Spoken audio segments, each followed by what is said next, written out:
how to turn on or turn off contacts trash on the Samsung Galaxy S24 series. First, let's go back to the home screen by tapping on the home button at the bottom of the screen.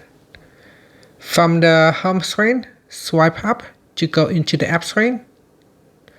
In here, tap on contacts. Then in the contacts screen, tap on the menu button at the top. From the pop-out, tap on the settings icon.